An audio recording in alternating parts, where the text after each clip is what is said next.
वैसे जरूरी नहीं है, लेकिन वीडियो को लाइक या फिर डिसलाइक करने की कोशिश जरूर किया करें। तो जैसे इस मूवी का स्टार्ट होता है, हमें मूवी का मेन कैरेक्टर सियोंग दिखाया जाता है और उसकी बेटी का बर्थडे होता है। इसीलिए सियोंग की मदर उसे कुछ पैसे देती है ताकि वो अपनी बेटी को डिनर पर ले जा सके। लेकिन अब सियोंग को और पैसों की जरूरत होती है, तो इसीलिए वो अपनी मदर का ATM कार्ड चुरा लेता है। इसके बाद वो अपनी मदर के सारे पैसे चुरा लेता है और पैसों को वो लगा देता है हॉर्स राइडिंग में, और इस गेम में वो 4 मिलियन वॉन जीत जाता है। अब सियोंग ने एक कंपनी से बहुत सारे पैसे उधार ले रखे थे, तो इसीलिए वही लोग उसके पीछे पड़ जाते हैं। इसके बाद वो सियोंग को पकड़ ही लेते हैं और वो उसे काफी मारते हैं। और जब सियोंग उनके पैसे लुटाने के लिए अपने पॉकेट्स चेक करता है, तो वो देखता है कि उसके पास तो पैसे हैं ही नहीं, यानी वो वाले पैसे जिसने हॉर्स राइडिंग में जीते थे। और तब उसे याद आता है कि जब वो इन लोगों से बचकर भाग रहा था तो वो एक लड़की से टकरा गया था, तो जरूर उसी लड़की ने ही उसकी जेब काट ली। अब क्योंकि सियोंग के पास पैसे तो होते ही नहीं, तो इसीलिए वो लोग उसे 1 महीने का और टाइम देते हैं जिसमें कि वो उनके पैसे लौटा दे। इसके बाद सियोंग कुछ पैसों का अरेंज करता है और अपनी बेटी को डिनर पर ले जाता है। इसके बाद सियोंग जल्दी से स्टेशन पर पहुंचता है, लेकिन अनलकीली उसकी ट्रेन तो मिस हो गई थी। और जब सियोंग वहाँ पर बैठकर ट्रेन के आने का वेट कर रहा था कि तभी अचानक से उसके पास एक आदमी आता है, और ये अननोन पर्सन था, यानी सियोंग उसके बारे में कुछ नहीं जानता था। फिर वो अननोन पर्सन सियोंग को कहता है कि मैं तुम्हारे साथ एक गेम खेलना चाहता हूँ। वो सियोंग को कहता है कि अगर तुम इस गेम में जीत गए तो मैं तुम्हें 1 लाख वॉन दूंगा। तब इतने सारे पैसों का सुनकर सियोंग ये गेम खेलने के लिए एग्री हो जाता है। इसके बाद सियोंग काफी मार खाने के बाद ये गेम जीत जाता है, यानी वो 1 लाख वॉन हासिल कर लेता है। इसके बाद वो अननोन पर्सन सियोंग को एक कार्ड देता है, ये कहते हुए कि अगर तुम और पैसे जीतना चाहते हो तो इस कार्ड पर जो नंबर लिखा हुआ है उस पर कांटेक्ट करना। इसके बाद सियोंग जब अपने घर जाता है तो उसकी मदर उसे कहती है कि तुम्हारी बेटी अगले साल अपने स्टेप फादर के साथ US में शिफ्ट हो रही है। यहाँ पर हमें ये पता चलता है कि सियोंग की डिवोर्स हो गई है और उसकी वाइफ ने दूसरी शादी भी कर ली है। लेकिन सियोंग कभी भी ये नहीं चाहता था कि उसकी बेटी उससे दूर जाए, लेकिन उसे बहुत सारे पैसे चाहिए होते हैं अपनी बेटी की कस्टडी वापस लेने के लिए, तो इसीलिए सियोंग उस कार्ड वाले नंबर पर कॉल करता है। इसके बाद सियोंग को एक गाड़ी में लाया जाता है जहाँ पर और भी लोग थे, लेकिन फिर उन सारे लोगों को बेहोश कर दिया जाता है। और जब उन सब लोगों की आंख खुलती है तो वो खुद को एक फैसिलिटी में पाते हैं जहाँ टोटल 456 लोग थे, और वो वहाँ पर एज अ प्लेयर थे क्योंकि उन सबको एक यूनिफॉर्म भी पहनाया हुआ था। इस फैसिलिटी का होस्ट यानी लीडर एक आदमी था जो कि फ्रंट मैन था वहाँ पर, और वो सब पर नजर रख रहा था। अब यहाँ पर एक कॉमन चीज थी कि जितने भी लोगों को वहाँ पर लाया गया था उन सब ने कर्जे लिए हुए थे बहुत ज्यादा। सियोंग वहाँ पर प्लेयर नंबर 1 से मिलता है जो कि एक बूढ़ा आदमी था। उस बूढ़े आदमी को ब्रेन ट्यूमर था, यही वजह थी कि वो यहाँ पर आया था क्योंकि उसकी लाइफ तो वैसे भी खत्म ही होने वाली थी। इसके बाद वहाँ पर 2 प्लेयर्स जिनमें लड़की का नाम सैब्यूक और लड़के का नाम जेंग होता है, उनके बीच फाइट होती है। अब यहाँ पर सैब्यूक वही लड़की थी जो सियोंग के पैसे लेकर भाग गई थी, यानी उसी ने उसकी जेब काटी थी। सियोंग तो उसे देखते ही पहचान लेता है, इसीलिए वो अपने पैसे मांगने के लिए उसके पास जाता है। तभी वहाँ पर कुछ गार्ड्स आ जाते हैं जिन्होंने पिंक कलर का यूनिफॉर्म पहना था और उनके फेस अच्छी तरह से कवर्ड थे। गार्ड्स उन सभी प्लेयर्स को बताते हैं कि तुम्हें यहाँ पर टोटल 6 गेम्स खेलनी होंगी और जो इस गेम का विनर होगा उसे बहुत सारे पैसे मिलेंगे।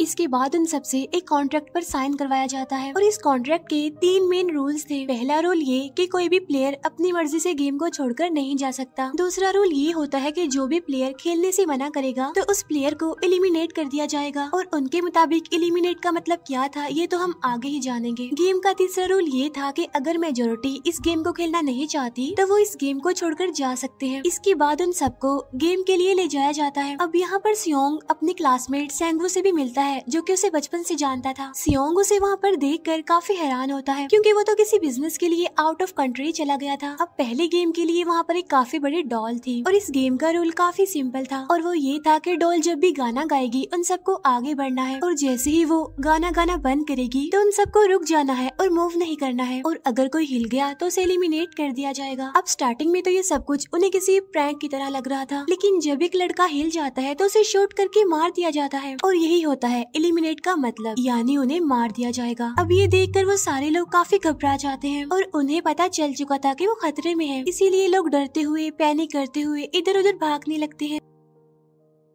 लेकिन अब क्योंकि गेम का रूल था इसीलिए जो भी हिलता है उसे मार दिया जाता है और जितने भी सर्वाइवर होते हैं वो किसी न किसी तरह इस गेम को कंप्लीट कर ही लेते हैं। लेकिन जो लोग मर जाते हैं उनकी डेड बॉडीज को वहाँ से ले जाया जाता है और अब 456 प्लेयर्स में से सिर्फ 255 ही रह गए थे। अब क्योंकि वो सारे प्लेयर्स इतना ज्यादा डर जाते हैं कि अब कोई भी गेम खेलना नहीं चाहता था। लेकिन जैसा कि रूल नंबर 3 था कि अगर मेजोरिटी चाहे तो वो ये गेम स्किप कर सकती है, तो इसीलिए उनका लीडर यानी फ्रंटमैन वोटिंग करवाता है। लेकिन इससे पहले उन्हें प्राइज मनी दिखाई जाती है यानी जो विनर को मिलेगी। लेकिन इन केस अगर कोई गेम को छोड़कर चला जाएगा तो ये सारे पैसे मरे हुए प्लेयर्स की फैमिलीज को मिल जाएंगे और ये prize money total 45 billion won होती है। इसके बाद वोटिंग करवाई जाती है जिसमें मेजोरिटी इस गेम को खेलना नहीं चाहती थी, तो इसीलिए गेम को यहीं पर स्टॉप कर दिया जाता है। लेकिन अगर कभी फ्यूचर में वो लोग चाहें तो इस गेम को रीज्वाइन कर सकते हैं। इसके बाद सभी लोगों को उनके घरों पर छोड़ दिया जाता है। नेक्स्ट डे सियोंग पुलिस स्टेशन जाता है और वहाँ पर वो पुलिस को सारी बात बता देता है। लेकिन उन लोगों को सियोंग की बातों पर यकीन नहीं होता और उल्टा वो लोग उसे पागल समझने लग जाते हैं। इसके बाद सियोंग उन्हें वही वाला कार्ड दिखाता है, लेकिन हैरान कर देने वाली बात तो ये है कि उस पर जो नंबर था वो रॉन्ग था। इसके बाद सियोंग जब घर जाता है तो उसकी मदर वहाँ पर नहीं होती। उधर सियोंग का क्लासमेट सेंगवू अपनी मदर को छुप कर देख रहा होता है और तभी वहाँ पर सियोंग भी आ जाता है। यहाँ पर सेंगवू अपसेट होते हुए सियोंग को बताता है कि मेरे ऊपर 6 बिलियन का कर्ज है। वो बताता है कि मैंने क्लाइंट्स के पैसे लेकर स्टॉक मार्जिन में लगा दिए थे, लेकिन अनलकीली वो सारे पैसे डूब गए। और तभी सियोंग के पास हॉस्पिटल से कॉल आती है। सियोंग की मदर का पाँव काफी इंजर्ड था, लेकिन डायबिटीज का ट्रीटमेंट न होने की वजह से उनकी चोट और ज्यादा बढ़ गई। तब डॉक्टर सियोंग को बताते हैं कि तुम्हारी मदर का ट्रीटमेंट हो सकता है, लेकिन इसके लिए हमें इनका पाँव काटना होगा। लेकिन इस ऑपरेशन में बहुत सारे पैसे लगने वाले थे। लेकिन जाहिर सी बात है सियोंग के पास इतने पैसे तो होते नहीं। इवन उसने तो अपनी मदर के इंश्योरेंस के पैसे भी उड़ा दिए थे। तब इसीलिए सियोंग पैसे मांगने के लिए अपनी वाइफ के पास जाता है, लेकिन उसकी वाइफ उसे पैसे देने से इनकार कर देती है। फिर उसकी वाइफ अपने हस्बैंड को बताती है कि सियोंग आया था पैसे मांगने के लिए और तभी उसका हस्बैंड सियोंग को पैसे देने आता है। साथ साथ उसे ये भी कहता है कि मेरी फैमिली से दूर रहो। लेकिन सियोंग उसे मारने लगता है और तभी उसकी बेटी भी वहाँ पर आ जाती है। इसके बाद सियोंग का एक फ्रेंड अपने बॉस के पास पैसे मांगने जाता है, लेकिन उसका बॉस उसे पैसे देने से मना कर देता है, तो इसीलिए उन दोनों के बीच फाइट होने लगती है। इस फाइट के दौरान उसके बॉस का हाथ मशीन में आ जाता है, तो मौके का फायदा उठाकर सियोंग का फ्रेंड पैसे लेकर वहाँ से भाग जाता है। फिर इसके बाद सियोंग का फ्रेंड अपने घर आकर अपनी वाइफ को कहता है कि पहली फ्लाइट लो और जाओ यहाँ से। इसके बाद सईब्यूक एक एजेंट से मिलती है क्योंकि उसने अपनी मदर को नॉर्थ एरिया से साउथ एरिया में लाना था। सईब्यूक वही लड़की जिसने सियोंग की जेब काटी थी, लेकिन यहाँ अपनी मदर को लाने के लिए सईब्यूक को बहुत सारे पैसों की जरूरत थी। अब सईब्यूक का एक छोटा भाई भी होता है जिससे उसने प्रॉमिस किया होता है कि मैं मदर को जरूर ले आऊंगी। इसके बाद हमें एक ऑफिसर दिखाया जाता है और इस ऑफिसर का भाई कुछ टाइम से मिसिंग था, इसीलिए वो ऑफिसर अपने भाई के घर जाता है, जहाँ उसे पता चलता है कि उसका भाई तो पिछले कुछ दिनों से अपने घर पर भी नहीं आया। और जब वो ऑफिसर घर को चेक कर रहा होता है तो उसे एक कार्ड मिलता है वहाँ पर, और इस ऑफिसर ने सेम ऐसा ही कार्ड पुलिस स्टेशन में सियोंग के पास भी देखा था, तो इसीलिए वो ऑफिसर सियोंग के पास जाकर उससे इस बारे में पूछता है, लेकिन सियोंग उसे कुछ नहीं बताता। इसके बाद सियोंग जब अपने घर जाता है तो उसे वो कार्ड दोबारा मिल जाता है वहाँ पर। अब सियोंग डिसाइड करता है कि वो दोबारा से उस गेम को ज्वाइन करेगा, इसीलिए सभी प्लेयर्स को एक शिप के पास ले जाया जाता है। इधर ही वो ऑफिसर भी गाड़ियों का पीछा करते हुए उस शिप तक आ जाता है। वो एक गार्ड को मारकर उसे पानी में फेंक देता है। इसके बाद उन सभी प्लेयर्स को एक आइलैंड पर मौजूद फैसिलिटी में लाया जाता है। अब यहाँ पर उन्हें जरा भी अंदाजा नहीं था कि अगला गेम कौन सा होगा और उसे कैसे खेला जाएगा। इसके बाद वो लोग अपनी अलग अलग टीम्स बना लेते हैं। रात को सईब्यूक और उसकी फीमेल फ्रेंड वॉशरूम जाते हैं। यहाँ पर सईब्यूक गार्ड्स की नजरों से बचते हुए उस फैसिलिटी को एक्सप्लोर करने लगती है। तभी वो देखती है कि गार्ड्स बड़े बड़े बर्तनों में कुछ बना रहे हैं,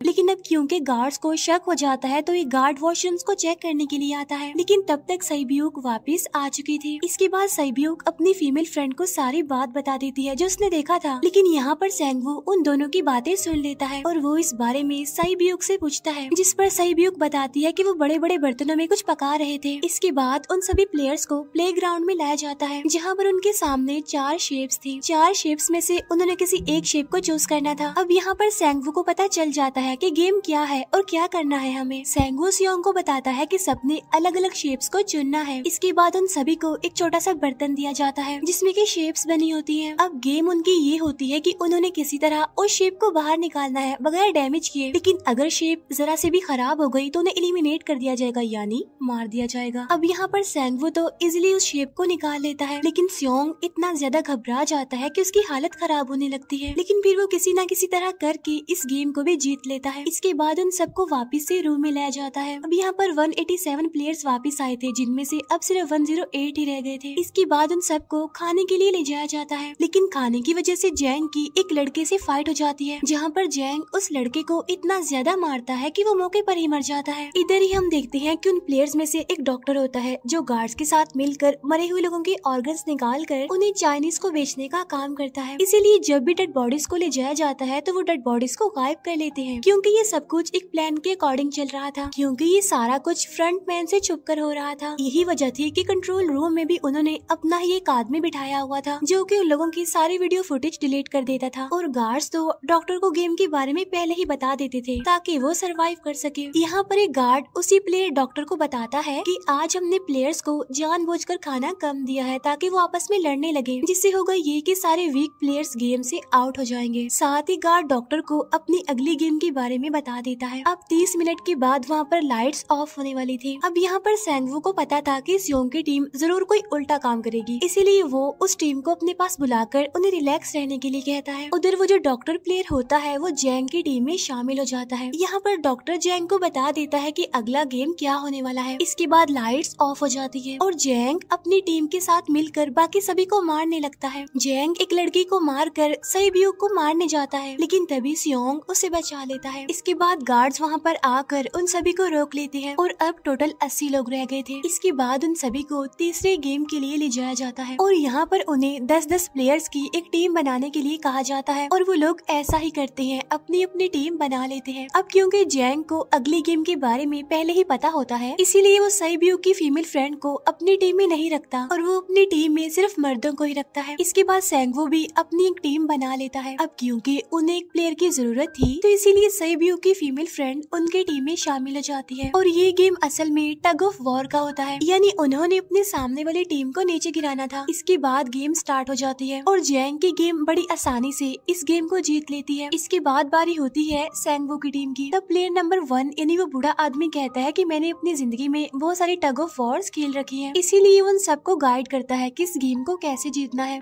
तो इसीलिए वो लोग किसी न किसी तरह करके इस गेम को जीत जाते हैं। फिर दिखाया जाता है कि 30 मिनट के बाद दोबारा से लाइट्स ऑफ हो जाएंगी, जिस पर सेंगवू उन सबको कहता है कि रेडी रहना। तो इसीलिए वो डिसाइड करते हैं कि एक एक करके हम पहरा देंगे। अब जैंग की टीम में एक से बढ़कर एक चालाक प्लेयर था, तो इसीलिए जैंग को डर होता है कि कहीं उसकी टीम उसे ही साइड पर न लगा दे, यानी उसे ही अपने रास्ते से न हटा दे। दूसरी तरफ डॉक्टर और गार्ड्स मिलकर डेड बॉडी के ऑर्गन्स निकाल रहे होते हैं और इन ऑर्गन्स को डिलीवर करने जाना था गार्ड नंबर 28 एंड 29। तब वो सभी एक डेड बॉडी के बारे में बातें करने लगती हैं जिसकी सिर्फ एक किडनी थी और वो उसे ज़ॉम्बी कह रहे थे। अब यहाँ पर जो गार्ड नंबर 29 था, यानी जिसने वो ऑर्गन्स डिलीवर करने जाने थे, वो कोई और नहीं बल्कि वो ऑफिसर था जो गार्ड के बेस में वहाँ पर आया था। और ये सब बातें सुनकर उसे शक होता है कि शायद ये लोग मेरे भाई की बात कर रहे हैं, क्योंकि उसकी भी एक ही किडनी थी। इसके बाद नंबर 28 और 29 यानी वो ऑफिसर ऑर्गन्स को डिलीवर करने के लिए चले जाते हैं। रास्ते में वो ऑफिसर नोटिस करता है कि टनल में तो बॉम्ब लगा हुआ है। तब नंबर 28 उसे बताता है कि जब हम यहाँ से बाहर निकलेंगे तो इस जगह को ब्लास्ट कर दिया जाएगा। अब यहाँ पर वो ऑफिसर नंबर 28 से और इन्फॉर्मेशन लेने की कोशिश करता है, इसीलिए नंबर 28 को उस पर डाउट होने लगता है, इसीलिए वो उस ऑफिसर को अपना फेस दिखाने के लिए कहता है। अब यहाँ पर वो ऑफिसर अपना फेस भी दिखा देता है, साथ साथ वो नंबर 28 पर गन पॉइंट भी कर देता है। साथ साथ वो ऑफिसर उससे एक किडनी वाले आदमी के बारे में पूछता है कि वो कौन है जिसे तुम ज़ॉम्बी कहते थे, जिस पर वो नंबर 28 उससे कहता है कि वो तो एक लड़की थी। अब यहाँ पर नंबर 28 उस ऑफिसर को कहता है कि तुम लीडर के रूम में जाकर सारी इन्फॉर्मेशन देख सकते हो, वहाँ पर सबका डाटा है। ये जानने के बाद वो ऑफिसर नंबर 28 को मार डालता है। उधर वो डॉक्टर गार्ड से अगली गेम के बारे में पूछता है, लेकिन इस बार गार्ड्स को भी अगली गेम के बारे में पता नहीं होता। तब इसीलिए डॉक्टर को गुस्सा आ जाता है और वो एक गार्ड को पकड़ लेता है और उनकी फाइट होने लगती है। इसी फाइट में डॉक्टर डॉक्टर उस गार्ड को मार कर वहाँ से भाग जाता है। इसके बाद एक गार्ड भी उसका पीछा करता है और वो दोनों प्लेग्राउंड में आ जाते हैं। यहाँ पर गार्ड डॉक्टर को अपनी बातों में फंसा कर उसे मारने वाला होता है, लेकिन तभी लीडर यानी फ्रंटमैन आकर उसे मार डालता है और बाद में वो उस डॉक्टर को भी मार डालते हैं। साथ साथ इन्हें वहीं पर नंबर 28 की डेड बॉडी भी मिल जाती है, जिससे इन्हें ये पता चल जाता है कि फैसिलिटी में कोई घुस गया है। उधर वो ऑफिसर लीडर यानी फ्रंटमैन के रूम तक पहुंच जाता है। तब वो चेक करते करते एक ऐसे रूम में जाता है जहाँ पर सबके रिकॉर्ड्स थे, और जब वो ऑफिसर रिकॉर्ड चेक कर रहा होता है तो उसे सभी विनर्स की एक लिस्ट मिलती है, जिसमें उसके भाई का भी नाम था, यानी वो भी कभी विनर था। उधर सभी प्लेयर्स को 4th गेम के लिए ले जाया जाता है, जहाँ पर उन सबको अपना अपना पार्टनर चुनने के लिए कहा जाता है, और वो प्लेयर्स करते भी ऐसा ही है, अपना अपना पार्टनर चुन लेते हैं। सहीब्यूक की फीमेल फ्रेंड भी अपना पार्टनर ढूंढने की कोशिश करती है, लेकिन कोई भी उसका पार्टनर बनने को तैयार ही नहीं था। इसके बाद सभी प्लेयर्स को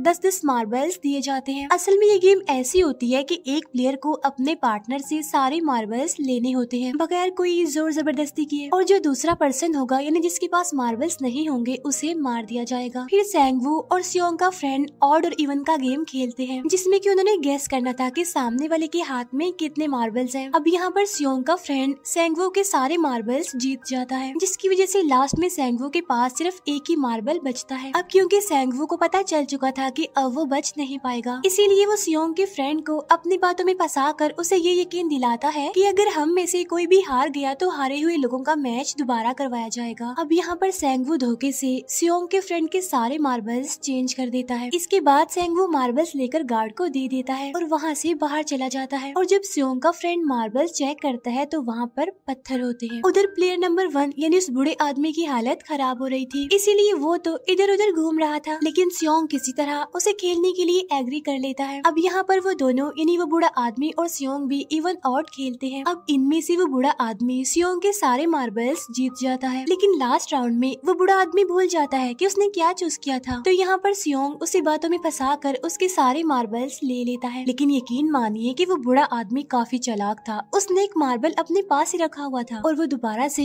इधर उधर घूमने लगता है। अब यहाँ पर सियोंग उसे रिक्वेस्ट करता है कि प्लीज मेरे साथ एक और गेम खेलो ना। तब यहाँ पर वो बूढ़ा आदमी कहता है कि मुझे पता है कि तुमने सारे मार्बल्स धोखे से लिए हैं मुझसे। वो कहता है कि मुझे सब पता था, बस मैं पागल बनने की एक्टिंग कर रहा था।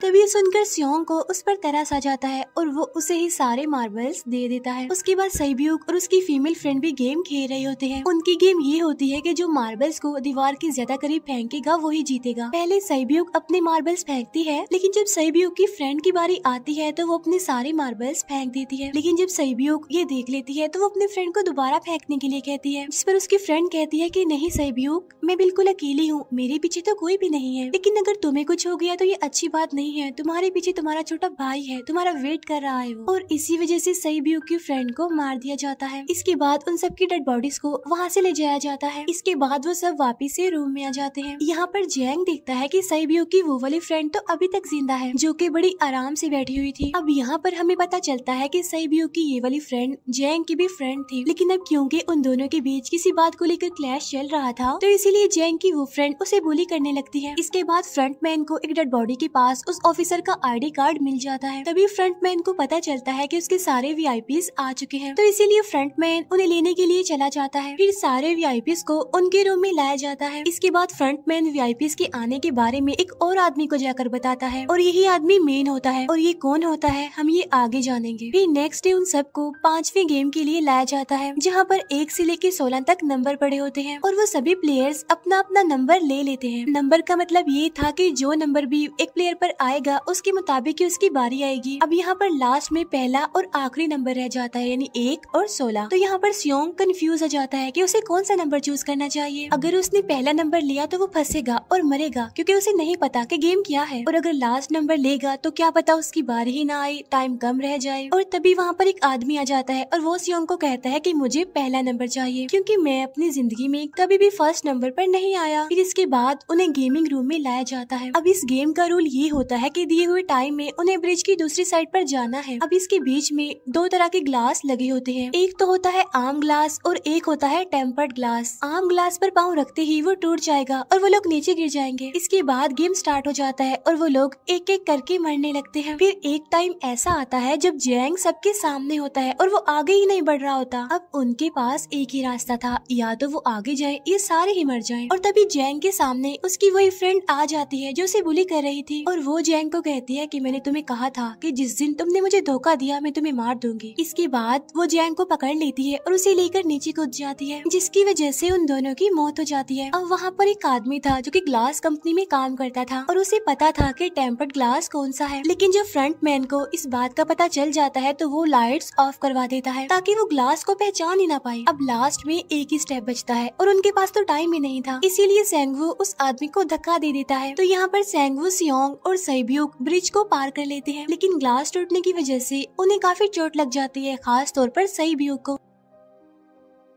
उधर उस ऑफिसर ने एक सर्वेंट को मारकर उसकी जगह खुद ले ली थी। अब एक वीआईपी को उस ऑफिसर पर शक होता है और वो उसे कहता है कि अपना मास्क रिमूव करो, लेकिन वो ऑफिसर कहता है कि ठीक है, लेकिन मैं अंदर जाकर अपना मास्क रिमूव करूंगा। इसके बाद वो ऑफिसर उस वीआईपी को लेकर अंदर चला जाता है। अंदर जाकर वो ऑफिसर उस वीआईपी को बेहोश कर देता है और इस बात का पता फ्रंट मैन को चल जाता है, इसीलिए फ्रंट मैन उसके पीछे जाता है और वो उस ऑफिसर को देख लेता है, इसीलिए वो ऑफिसर वहाँ से भागकर आइलैंड पर आ जाता है। फ्रंट मैन भी उसका पीछा करते हुए वहाँ पर आ जाता है। अब यहाँ पर वो ऑफिसर अपने सीनियर्स को कॉल करने की कोशिश करता है, लेकिन कॉल कट हो जाती है। फिर वो ऑफिसर उन्हें सारे सबूत भेजता है, लेकिन वहाँ पर नेटवर्क नहीं था। इसके बाद फ्रंट मैन ऑफिसर को पकड़ लेता है और उसे उनके साथ चलने के लिए कहता है, लेकिन वो ऑफिसर तो उस फ्रंट मैन पर गोली चला देता है। इसके बाद फ्रंट मैन अपना मास्क उतार देता है, तो वो ऑफिसर देखता है कि वहाँ पर कोई और नहीं बल्कि उसका अपना भाई है वो। इसके बाद ऑफिसर का भाई यानी फ्रंट मैन उसे शूट कर देता है और वो जाकर पानी में गिरता है। उधर ग्लास लगने की वजह से सैब्यूक काफी इंजर्ड हो गई थी और उसका बहुत सारा खून भी बह रहा होता है। इसके बाद तीनों सर्वाइवर्स को